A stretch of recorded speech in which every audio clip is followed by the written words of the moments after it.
As I've said before, since the 1960s, spiritual people and spiritual movements have had a positive impact on society. And it isn't the way we think it is, that one particular spiritual movement has been recognized by society. But what we can see is that there are many universal concepts that have gradually found their way into the mainstream. And you see on TV series and movies on a regular basis, they talk about karma. And one expression that's become popular is, karma's a bitch. But is karma a bitch? Well, let's take a closer look. The reason for people are saying this karma is a bitch is that it's very much tied into what we in the West see as the need for punishment. We have an entire penal system in the world that's based on this idea that people commit a crime, they need to be punished for it, and then somehow some kind of balance has been restored. And you see, going back to even the Old Testament, an eye for an eye and a tooth for a tooth. So we could say that the Western idea of karma is actually based on the idea that there's an angry God where if we don't obey his commandments, he's going to punish us. And why do we have this in the West? Well, there are actually some good indications historically that Jesus was very familiar with the concept of karma and reincarnation, and he taught it to his disciples. He didn't teach it to the general public. And this was later taken out by the Catholic Church. It's a historical fact that in the year 553, the Catholic Church banned reincarnation as heresy. So that's why we have a Western society that can't explain many of the questions of life by karma and reincarnation, so they have to find another way to explain it, and it's the angry, punishing God in the sky. But even in the East, there are many people that have this concept that if we do something wrong, then we create karma, and this comes back in a future lifetime, and it's a form of punishment. And this is what we have to, as spiritual people, if we want to really take our understanding of karma to a higher level, we have to look at this and realize this is just an aspect of, or an expression of, what I have called the duality consciousness, where we seek to explain everything that there are two dualistic extremes, and we seek to find some kind of equilibrium so we can live in the world. And so you could say that in the East, they have tried to explain this in a more fruitful way than we have in the West, because they have the idea that something that happens to you in this lifetime can be the result of something you did in a past lifetime. But unfortunately, many Eastern people, they have taken this to an extreme where karma has become very fatalistic, something inevitable. So in other words, anything that happens to you in this lifetime is a result of something you did in a past lifetime, which kind of negates free will. It kind of negates the possibility that you can walk a spiritual path and raise your consciousness. So for me, this never appealed. It never computed. That I never saw the world as deterministic and fatalistic. I always knew that I have the opportunity to improve my life. And the greater understanding of karma that I have come to over the years is that karma is not a form of punishment. It's an opportunity for us to grow. It's an opportunity to learn in this lifetime lessons we didn't learn in a past lifetime. Now, I've explained that the universe works like a cosmic mirror. And whenever we do something, if we take a physical action, we do this with energy. So when we take a physical action, we are sending out an energy impulse into the universe. You might take an action that just has a localized physical effect, but you are still beyond that physical effect. You are sending an energy impulse into the universe. And of course, why do we take the actions we take? Well, I've explained that's because we have three higher levels of the mind: the emotional, mental, and identity level. And in each of these minds, we have what I call these separate cells that form a perception filter. So you have let's say you have a person in a past lifetime, he killed somebody. And the Indian form of karma would then say that this has to come back to him, perhaps in this lifetime, perhaps in a future lifetime, in a very linear way, so he is also killed. But is that necessarily the case? How are you learning a lesson if something happens to you and you don't see that it was a result of something you did yourself? Well, here's how this actually works.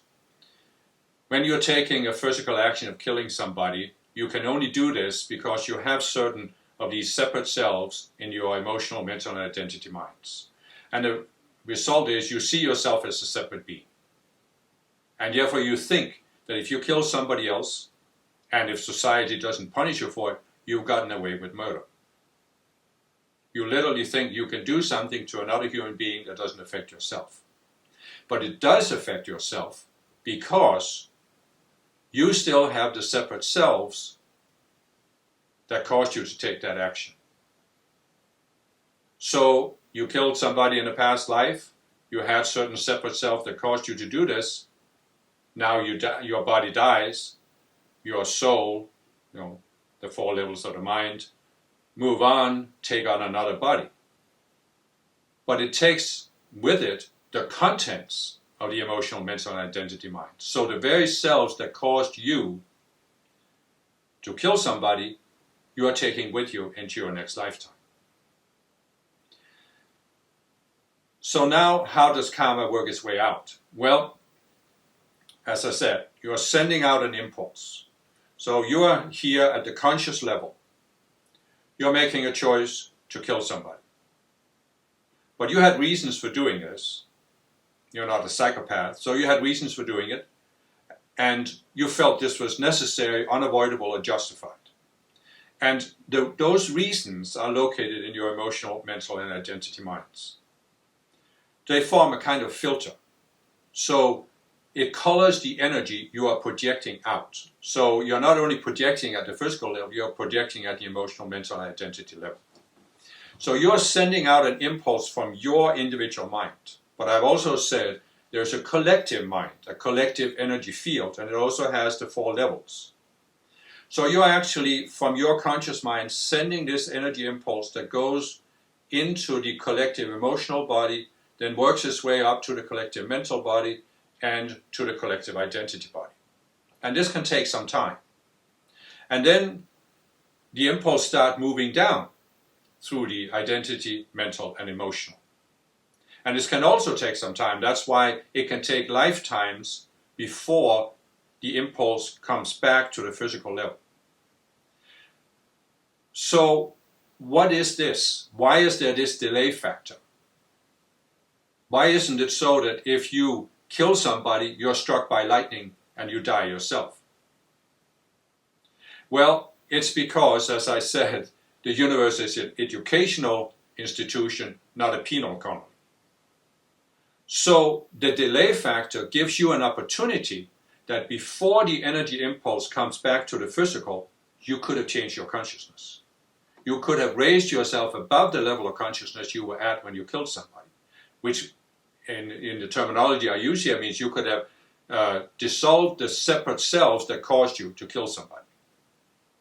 So now what happens? Here you are in this lifetime. The energy impulse you set in motion in the past starts coming back to you. And it first enters your identity mind. And if you still have the self that you had back then, well, the energy impulse is then multiplied, accelerated by that self. And this means it will now descend into the mental level. If you still have the mental justifications for why you did what you did, it will then again be accelerated and go into the emotional. And if you still have the same emotional patterns or causing you to feel angry or whatever, then it will be accelerated even more and it will go into the physical. And when it goes into the physical, something is going to happen to you at the physical level, whether you're killed or something else happens. But now what happens if in the meantime, in the lifetimes in between, you have raised your consciousness. Well, then the impulse comes into the identity mind, and there's nothing to accelerate it. It still goes into the, it goes into the identity mind. There's nothing to accelerate it. It still goes into the mental mind, because it also has to, we have to see if there's something in the mental mind that could reinforce it. But if there's nothing there either, it's not reinforced. But it still goes into the emotional, and if there are no patterns there that reinforce the impulse, it doesn't go into the physical, or it goes into the physical in such a weak form that instead of being killed, you may just have some minor accident where you get slightly hurt, but it's not fatal. So you see what I'm saying here. Karma is not a bitch because it's not punishment. It's not out to get you. The whole intent behind what we can call the law of karma, which is an aspect of the law of free will, is to give you an opportunity to raise yourself above the consciousness that caused you to take the action and start the karmic impulse.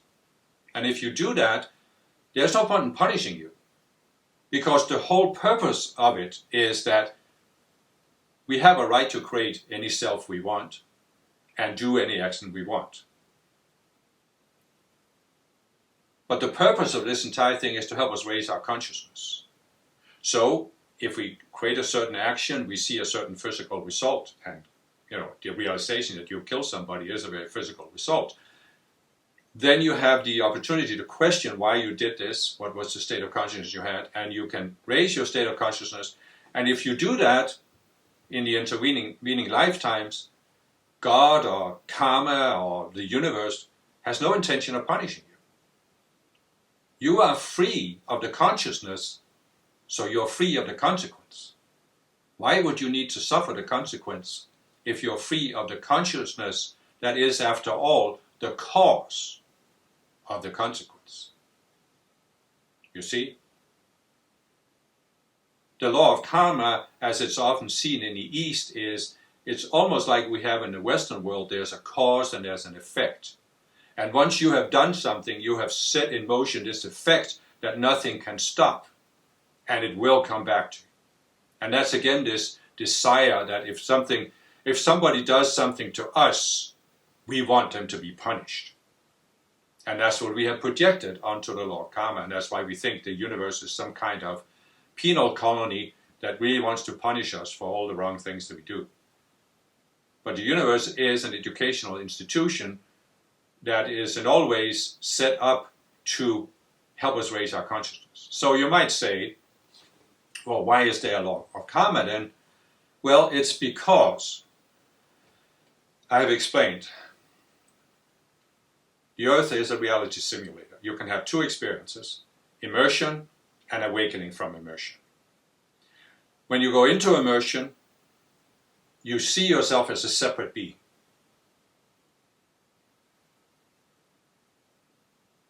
And you used what I've explained, the duality consciousness, to create this worldview that sees yourself as a separate being, but as a special separate being. You are right, you have some ultimate right justification for what you're doing.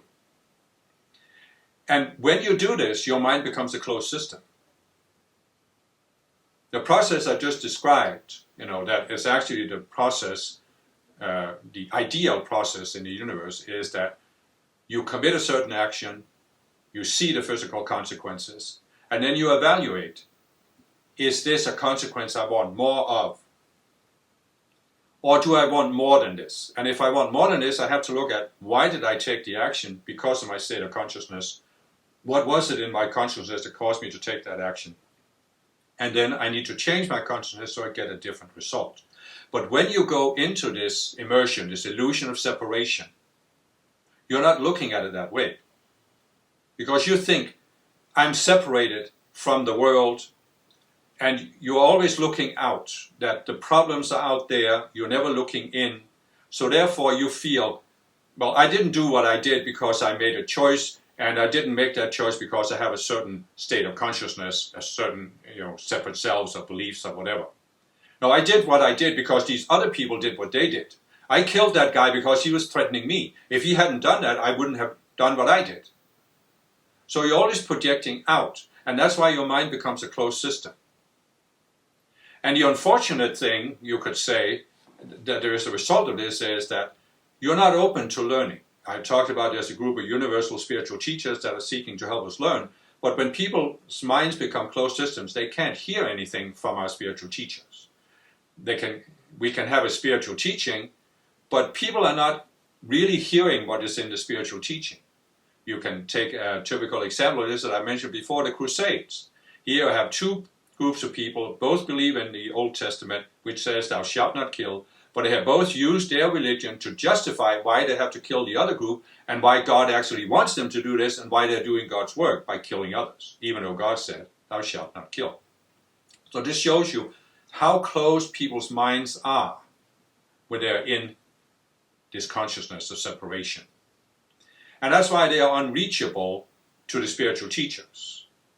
And so how much they learn is what I call the school of hard knocks, where you learn by experiencing the full consequences of your actions. As I've said, there's a karmic impulse that cycles back. People who are in immersion, who are in the illusion of separation, they haven't, in the meantime, overcome these selves that cause them to kill somebody. So when the karmic impulse comes back, it goes all the way down to the physical, and therefore they experience what they did. They are on the receiving end of what they did to others. And that's the only way they have an opportunity to learn. Basically, we can say that in the school of hard knocks, the only way people learn is that when the knocks become so hard that they can't stand it anymore. When it becomes so, we might say, impossible to explain why something happened to you within the worldview you have created based on duality. And you can see, for example, in the Christian religion, you can have a person who was born in a Christian society and all his life he's believed in the doctrines, he's done good works, he's never done anything bad to anybody. So everybody will say, oh, he's such a good Christian. But then suddenly he's in a car accident, ends up in a wheelchair. And what do people always say? They say, why did God let this happen to such a good person? Why do good things happen to bad? Why do bad things happen to good people? And they can't explain it within the Christian religion, partly because they've taken out reincarnation. And because in reincarnation, of course, you can say, well, he was a good person in this lifetime, but it doesn't mean he was a good person in all of his past lives. So if something bad happens to him, even though he's a good person in this lifetime, it's because he set something in motion in a past life. So in that respect, karma has much more explanatory power than the Christian belief that everything happens according to God's will. So what I'm trying to say with all of this is that when people are in separation, they have a worldview that thinks can explain everything. And it should be able to explain why things happen to them. But here they experience that something happens to them and their worldview can't explain it. And suddenly they can come to this point where they can't stand this uncertainty, they can't live with these questions unanswered, so they become willing to ask some questions. Is there another way to look at life than the way my worldview or my religion or my ideology explains it? So in other words, by having these hard knocks that they cannot explain, they become willing to open their minds to a higher understanding. And this is what can turn a person around so they start walking up the staircase of the 144 levels of consciousness until they come to the 48th level of consciousness, and now they can recognize some form of spiritual teaching. I'm not talking about religion here, because people below the 48th level can still recognize a religion. That's why, as I mentioned before, it says in the Bible that Jesus taught the multitudes in parables, but he expounded all things to his disciples. In other words, to his disciples, he explained the mechanics of the spiritual path. But he taught the multitudes in parables because they were not ready for that higher, they were not open to the higher teaching. So what did he give them? He gave them some of these rules to live by. do unto others is one of them.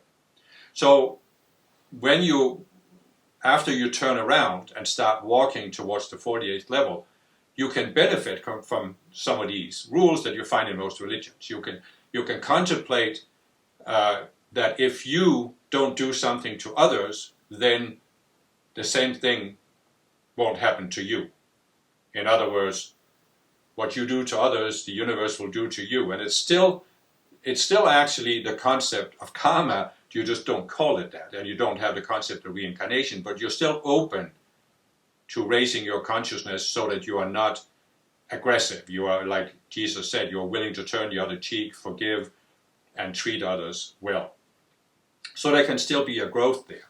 And then when you come to the point where you can recognize the spiritual path, most people who recognize the spiritual path, they also come to accept reincarnation and karma.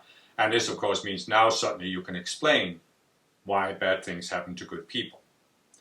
But as I said, it's very important on the spiritual path to be aware that karma isn't a punishment. It is not inevitable.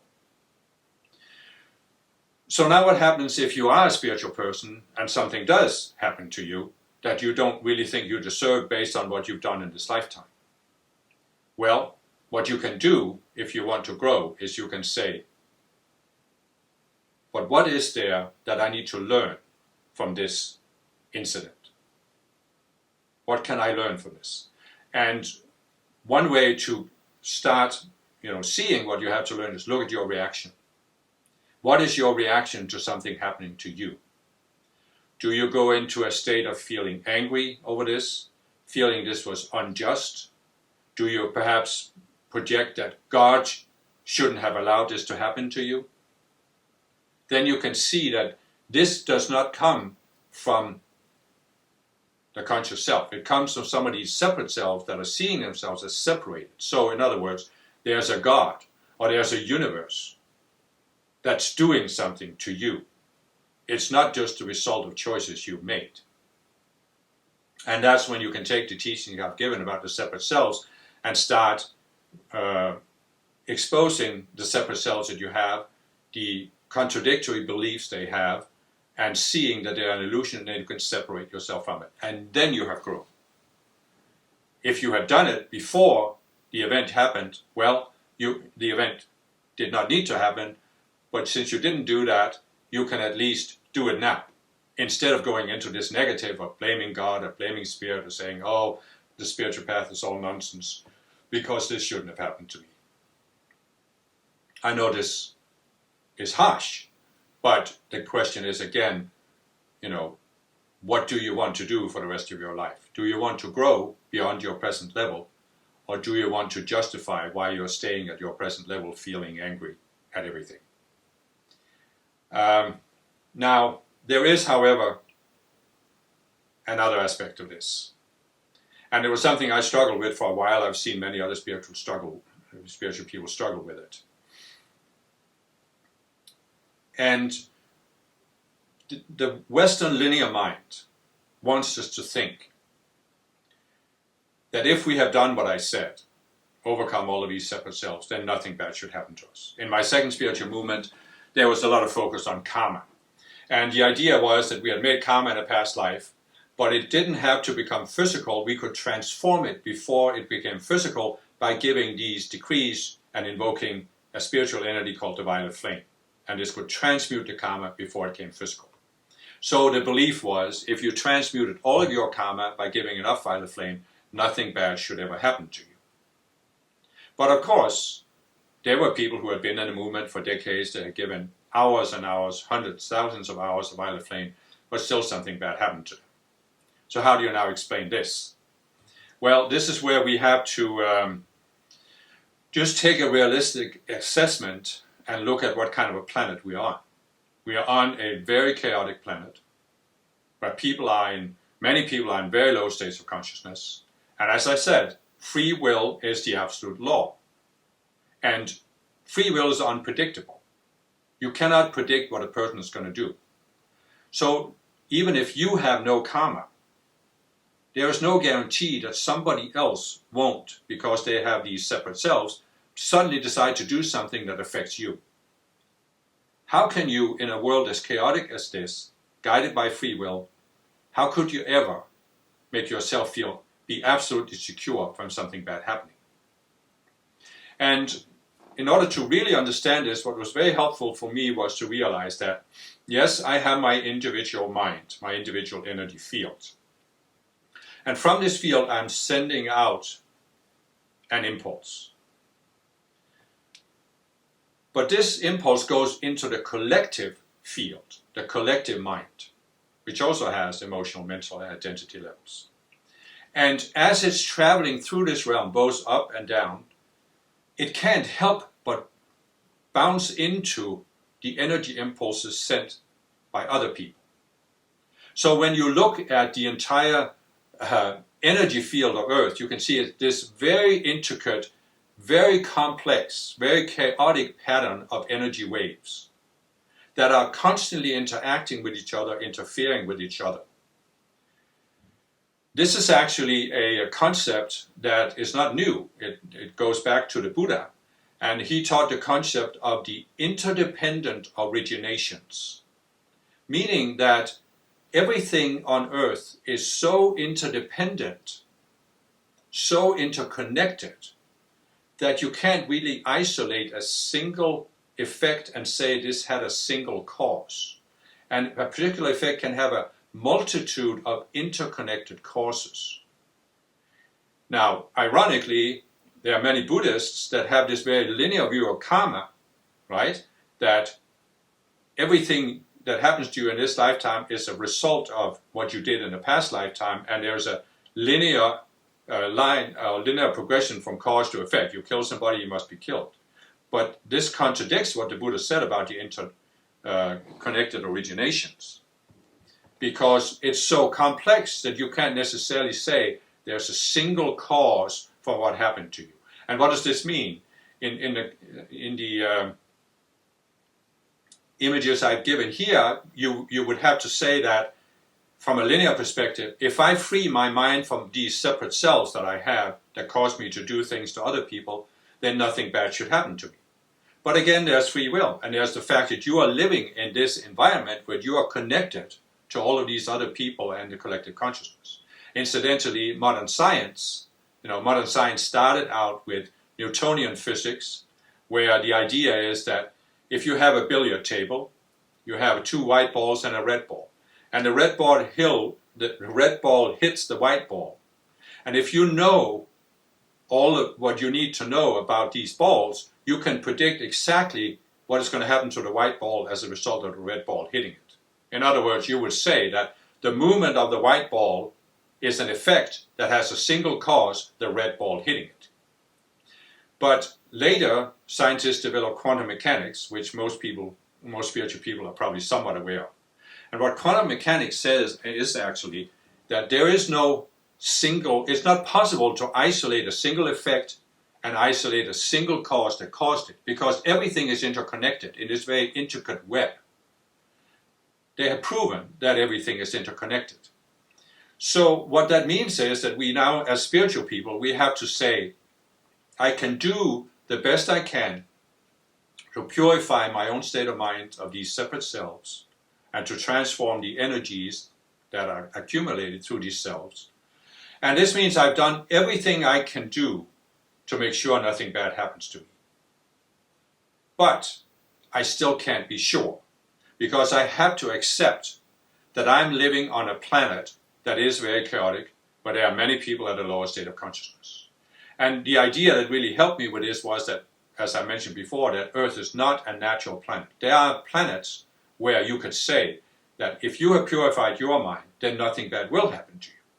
But planet Earth is an unnatural planet where you can't make that assumption, because there is free will and people are in this very selfish state of consciousness where they believe they can do something to you and it doesn't affect them. On a natural planet, nobody believes this. They all know that if I hurt somebody else, it's going to affect myself. And since you don't want to hurt yourself, well, you don't hurt other people. But on Earth, because of the illusion of separation, people can believe this.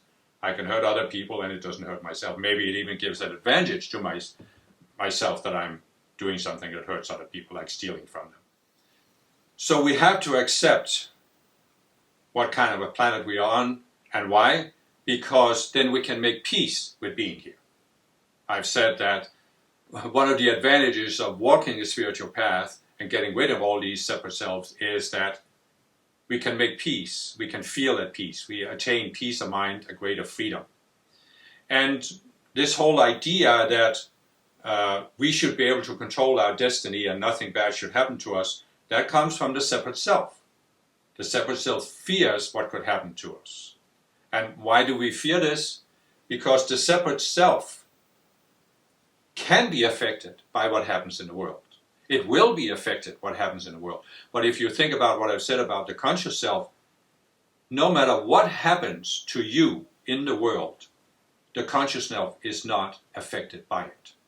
The conscious self can never lose the original purity, the original innocence with which it descended from your spiritual realm. That's why Jesus said only the person that descended from heaven can ascend back to heaven. Only the pure state of the conscious you can ascend back. And the conscious self can never become impure. It's only the separate selves that take on these impurities. So when you realize this, when you really log into this, that's when you can look at the planet with all of the chaos that's going on and you can say, well, I've done what I can do. So whatever happens to me here, I have to make peace with it. I have to make the best of it and not let it stop my growth or take away my peace.